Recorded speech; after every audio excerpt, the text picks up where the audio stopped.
Good morning, folks. Good morning. Yes, this is Spirit Journey. Today is, I think it's Thursday. I think around could be April 29th,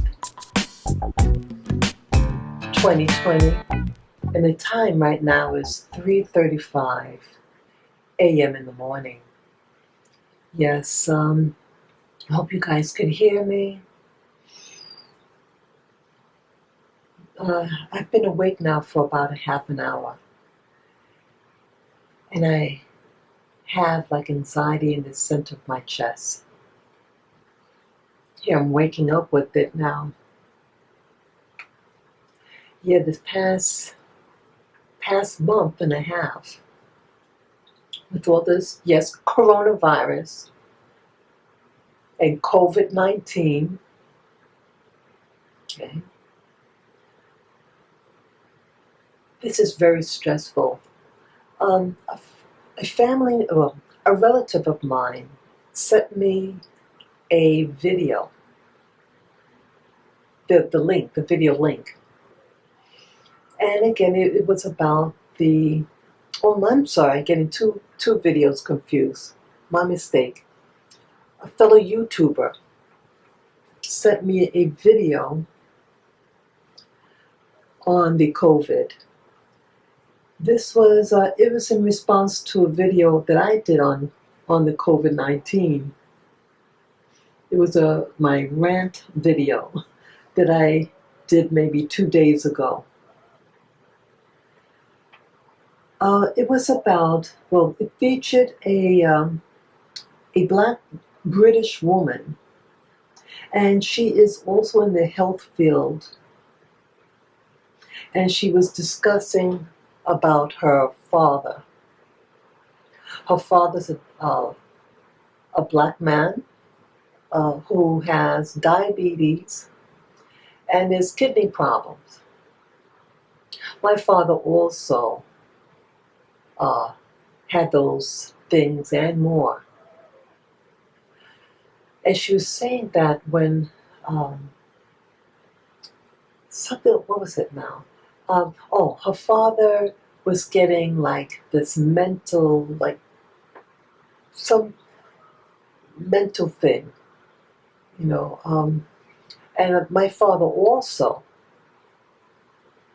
was having mental issues as it pertains to his dialysis. Now, this woman did not specify whether he was on dialysis, but she did specify he had kidney problems. Wow, so it's about to rain. I can hear the rain starting. Okay, well, anyway, what could happen when you're on dialysis? And when you're on it for several years, when the toxins go through your body, through the dialysis process, it affects your mind. You start to act edgy, paranoid, like a panic mode, irrational, really something. So I'm thinking when she's giving the symptom, what he's doing, it's sounding exactly like what was happening with my father. Again, I'm not a nurse or anything like that, but just imagine those who are in the health industry, who are doctors or nurses, they've seen this type of behavior, if that's what's happening, if he's on dialysis or something like that. But either way, the hospital wants to, the nurse there was saying, we think we're going to put him in the COVID ward because we think he might have COVID. I said, put him in that ward? Why would you do that? Does he have a fever? No. Does he have something with his lungs? Coughing? No. And some other things. But they only mention that because how he's acting, he's thinking.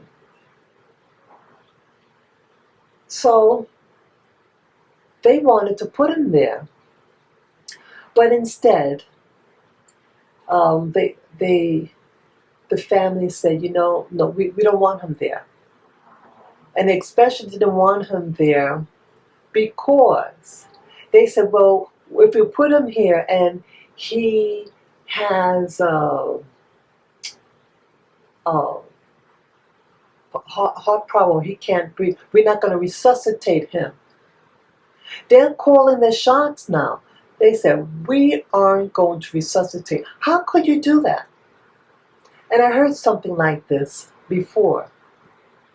You go in there, they decide they don't want to resuscitate the patient outside of the family's will. How dare they do that? But this person who's giving this, doing the video, is saying that why there's a big disparity of blacks and whites who are being treated for COVID, or why they're just dying at a higher rate. Now, that's in Great Britain. This woman was saying that blacks in the United Kingdom is only 3%. In the United States, I was told we're about, 18% or even less? Okay, so that's a big percentage difference, but see, the same type of outcome, right? Same type of outcome. So this woman who's given this story is trying to say because they don't treat white and blacks the same.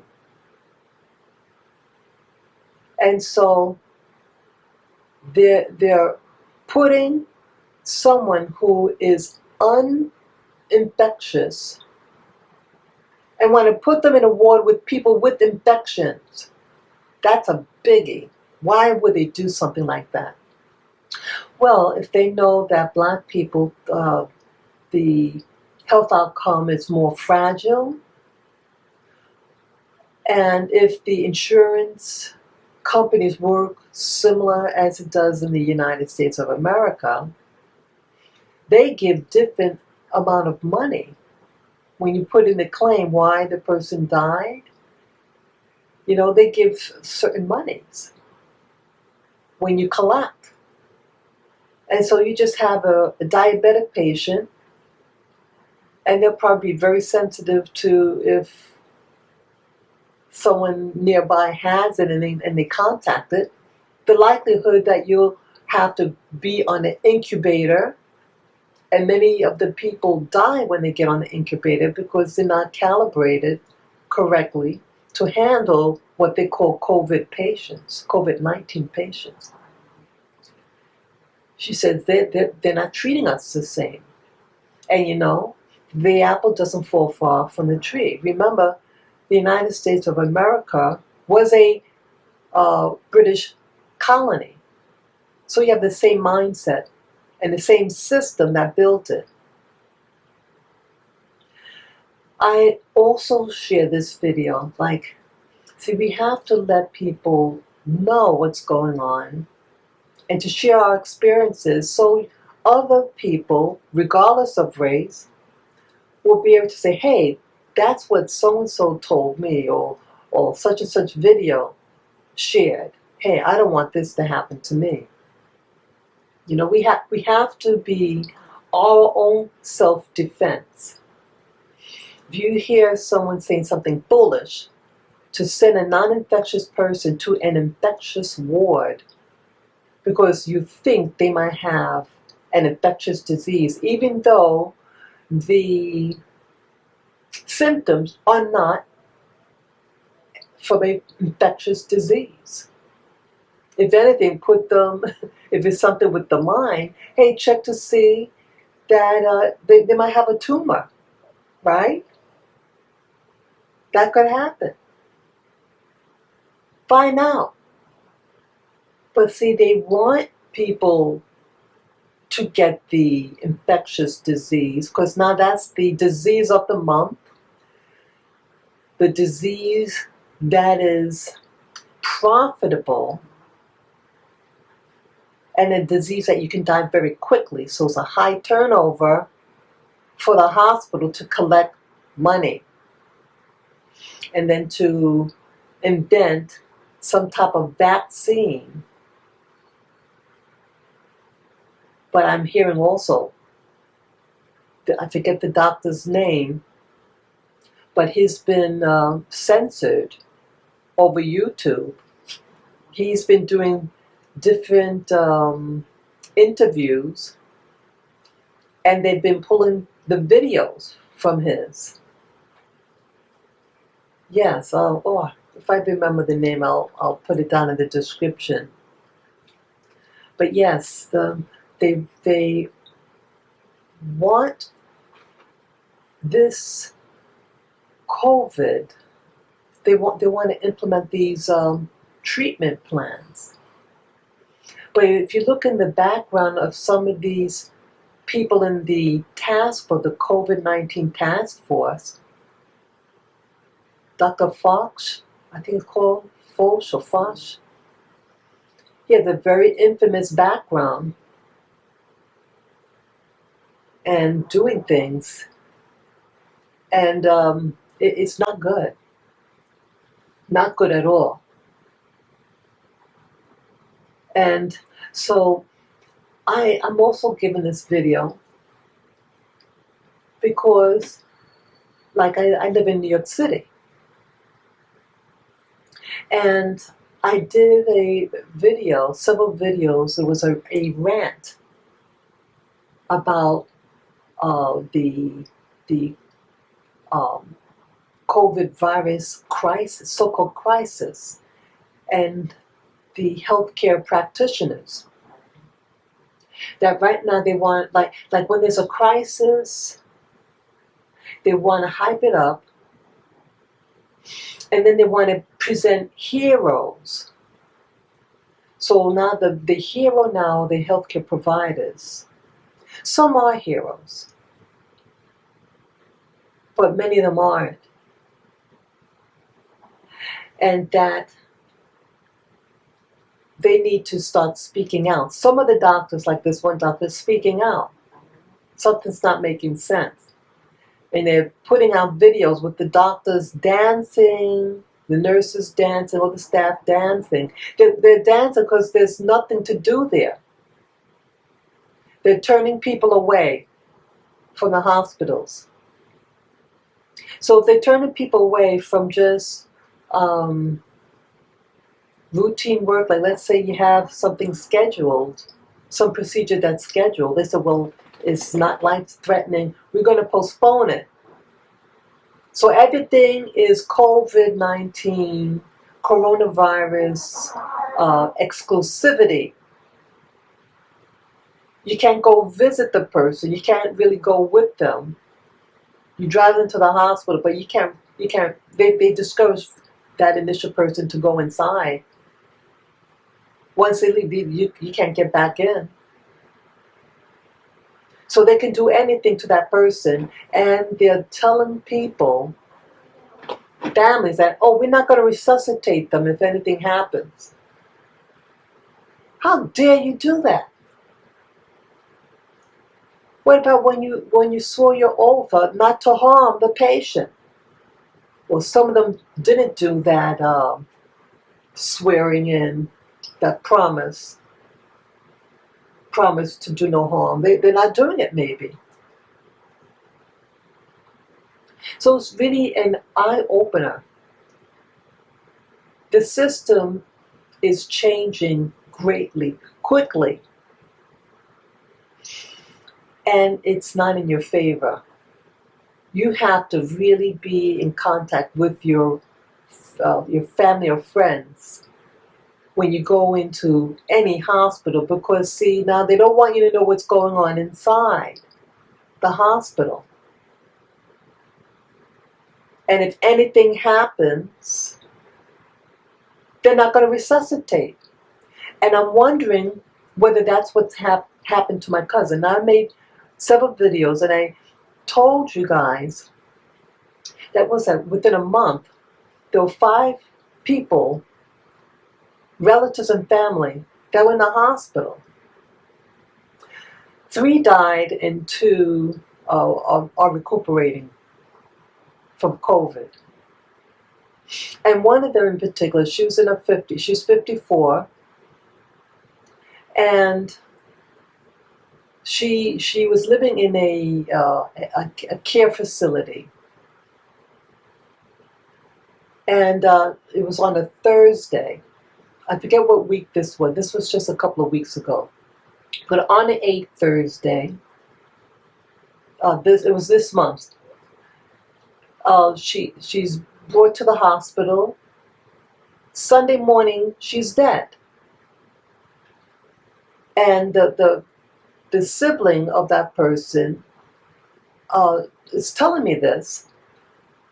Something to the effect that she had a breakfast, and then then there was some type of respiratory thing, and they called it at 12 something.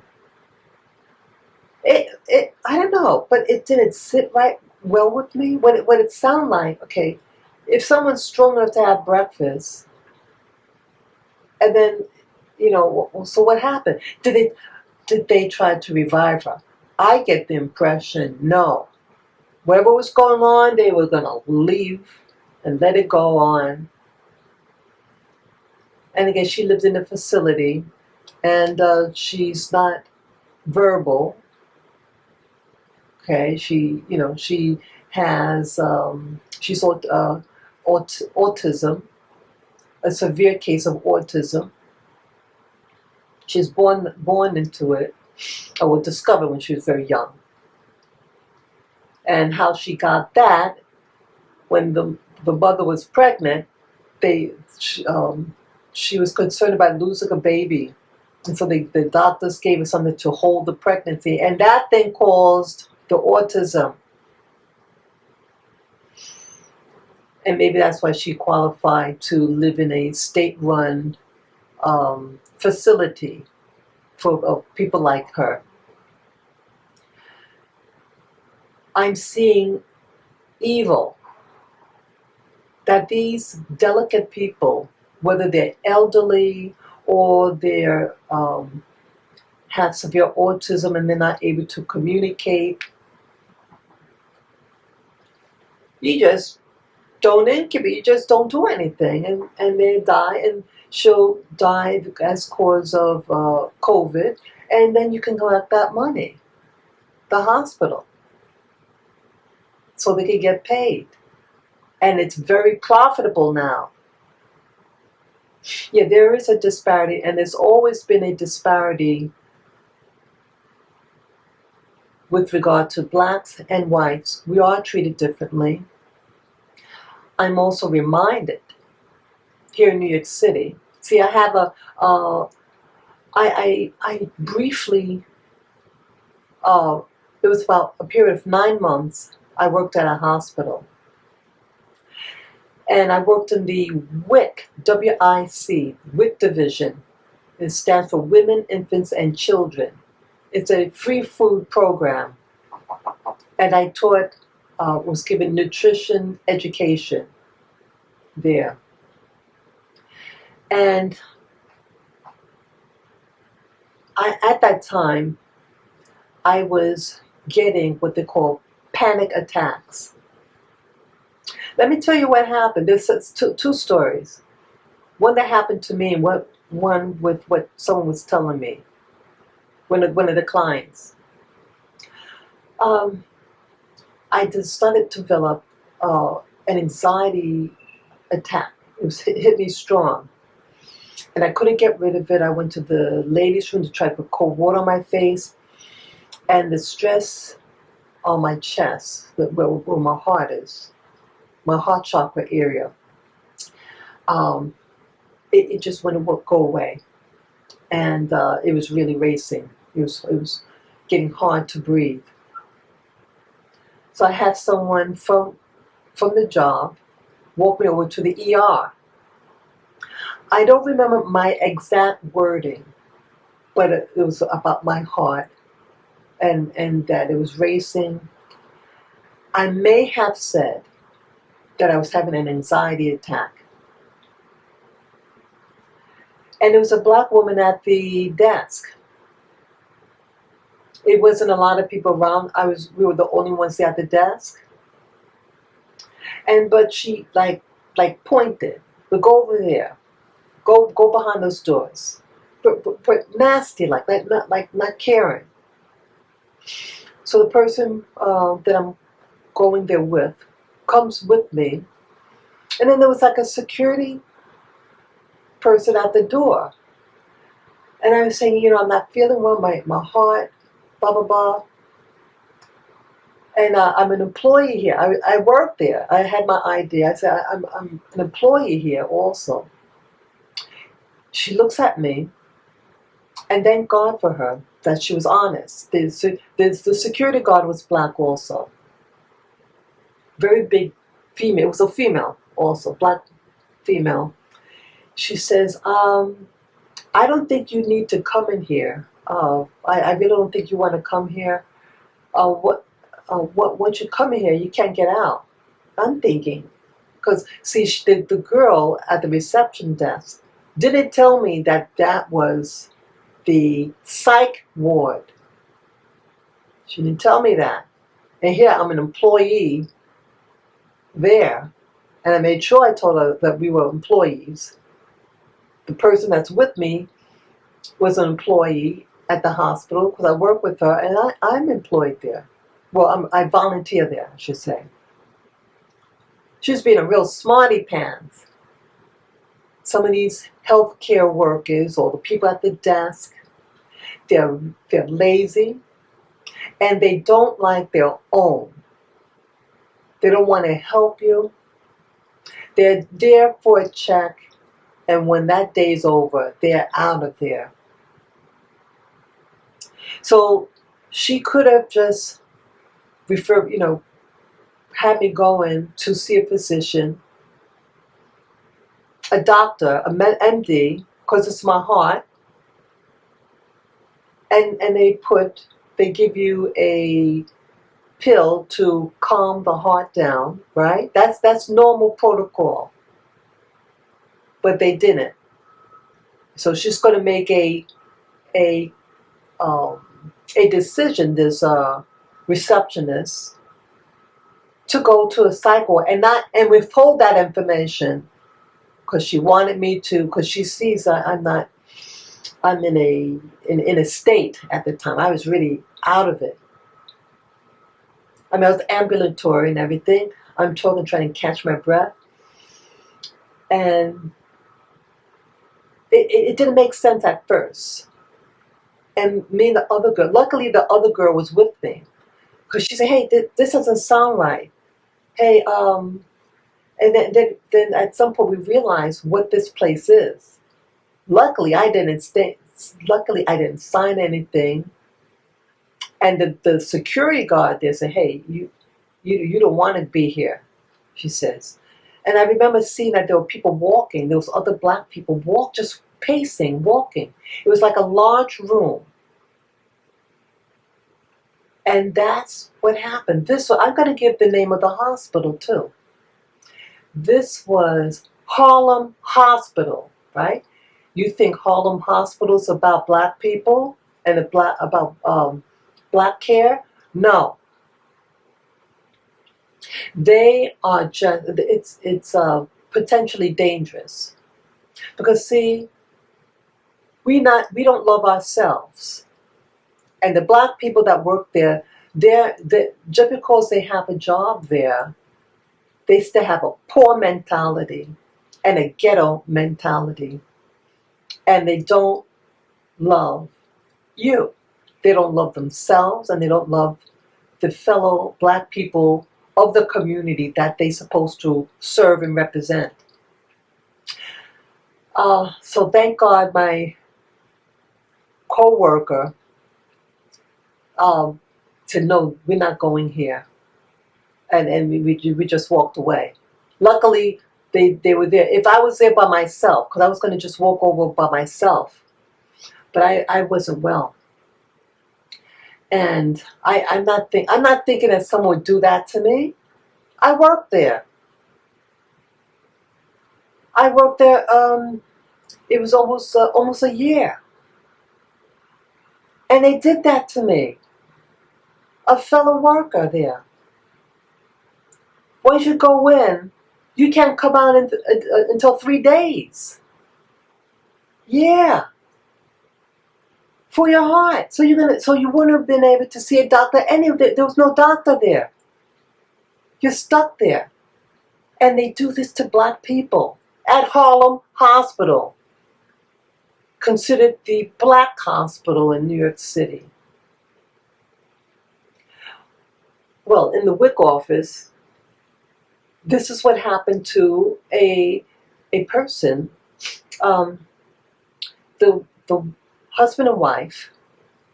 The wife has a baby. The husband's there,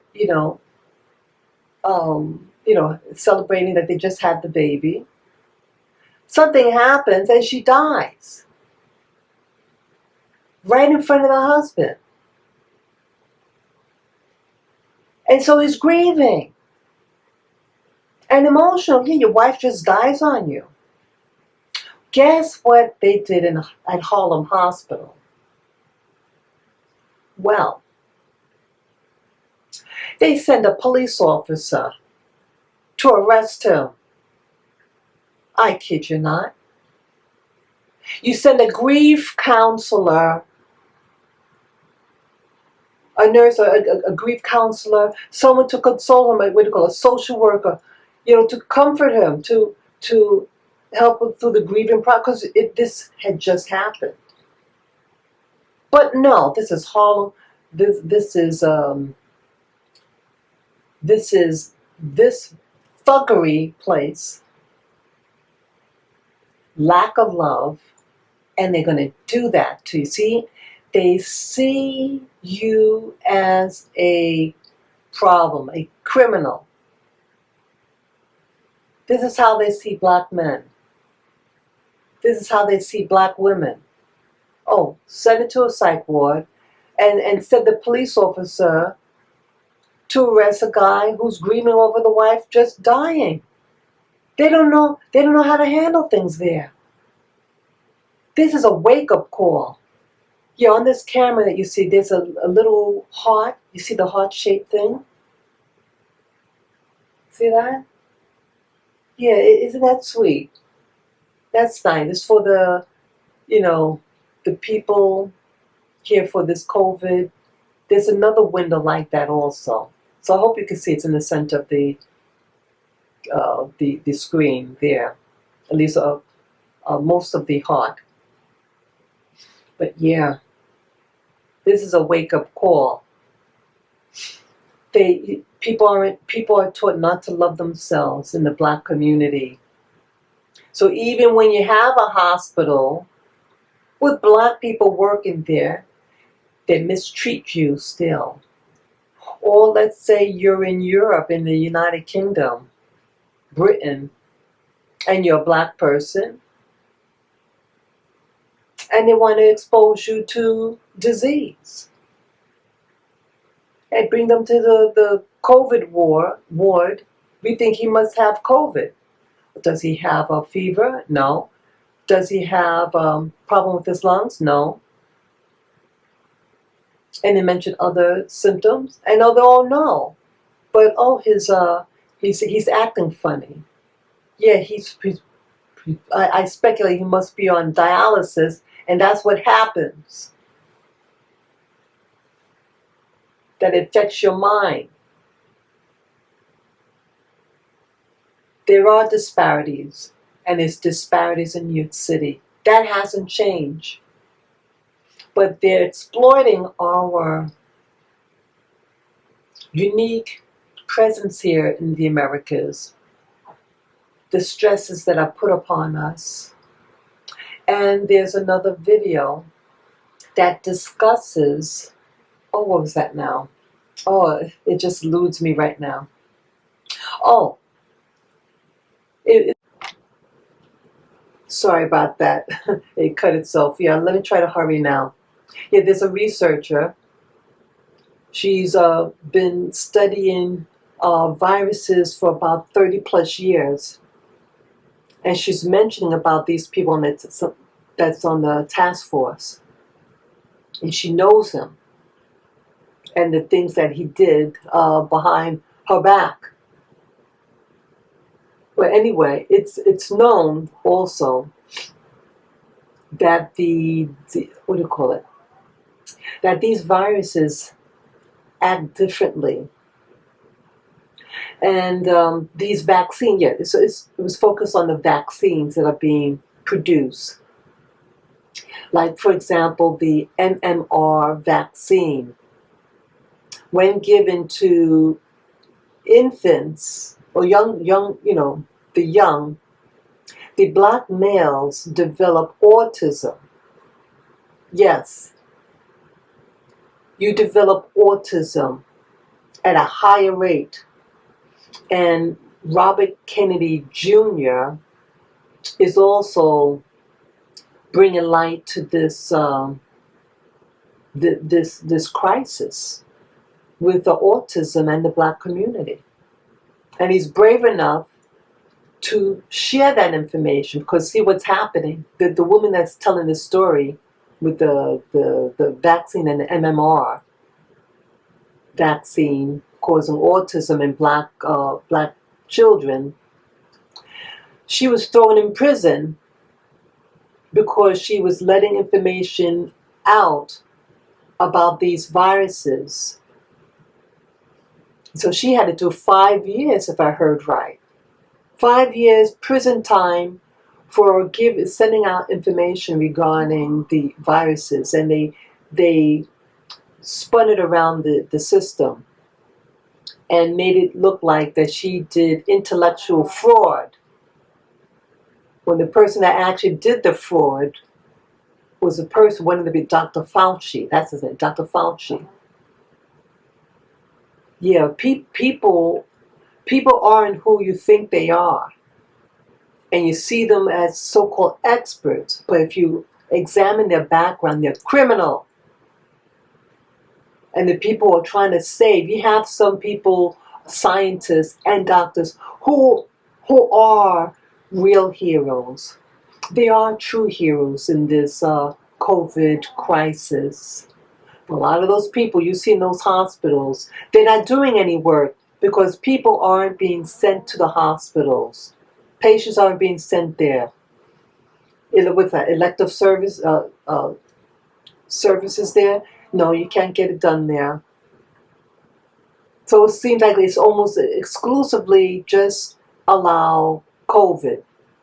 I believe it's just a cover, and that they probably, I think the hospitals are put it in certain maybe devices, equipment, something in this we call it G5.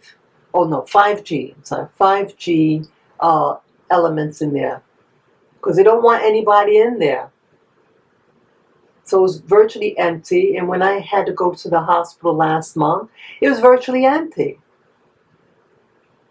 So why are they dancing? They're dancing because they're bored and there's nothing to do. There's no patients there. It's pretty dead. And they're doing things to patients that don't make sense. You have to be smart in this, all of us, and don't even trust them because they're the same race as you. No, these people, these healthcare providers, I don't know. Be very wary, black people, and stay in communication with your family. If you're able to bring in your cell phone and hide it on you or something, so you could send out the information. You got to let people know, because they want to hide things from you. And once you're dead, they could put anything down on that paper. We have to come together, people, regardless of your race, But especially if you're a member of the black race or brown race, you don't want to call yourself black or brown, okay, even brown race. You have to stay in communication and let them know what's going on. And again, if you don't feel comfortable, leave. Leave. Say, I'm signing myself out. They can't just hold you there and no evidence of any infectious disease. You don't have any of the symptoms, and they didn't do any testing for it.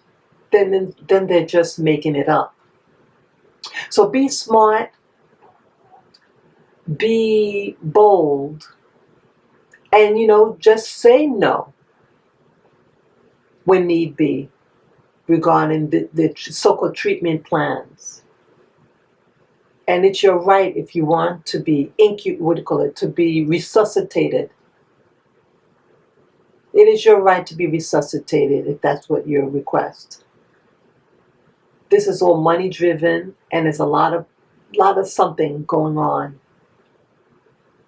And as I said in my past video that I did 1 or 2 days ago, that someone from my building has family members and relatives who are in the, one doctor, one nurse, and they're saying they don't understand what's going on. They're totally confused. Yeah, because they sense something. It's not. They're not acting right. The facility. There is no infectious disease. There've been infectious disease, and they never quarantine the public or require masks. Start asking questions. And when you have a mask on, it builds up carbon dioxide in you, and you can faint. Someone was driving with the mask on, and they got in a car accident and they later died. If you already are susceptible to viruses, maybe because in the past you had a viral condition and you put the mask on and you breathe it in that old air, that could exacerbate certain individuals whose system is delicate. Like the researcher who studies the viruses. In her past, she got exposed, because her line of work, she got exposed to certain viruses. So for her to wear a mask is deadly, because it could re-traumatize the body with the high levels of carbon dioxide.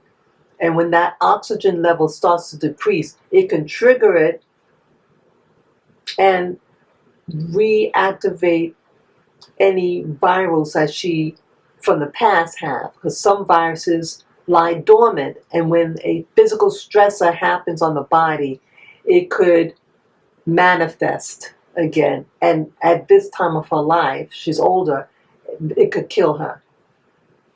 So be good to your body. Be good. Try to eat the right types of food, clean food, get fresh air, and do maybe, I'm not a doctor or anything, but find out what alternatives are out there to save your life from these malpracticed so-called healthcare providers. Your life could depend on it. So that's all that I got to say, and yes, stay strong. Pray for me, because this is stressful. Yeah. So this is Spirit Journey signing off. Take care, guys. Be strong. Let's be strong together, and let us truly love one another from the heart. Okay? Thank you so much. Bye-bye.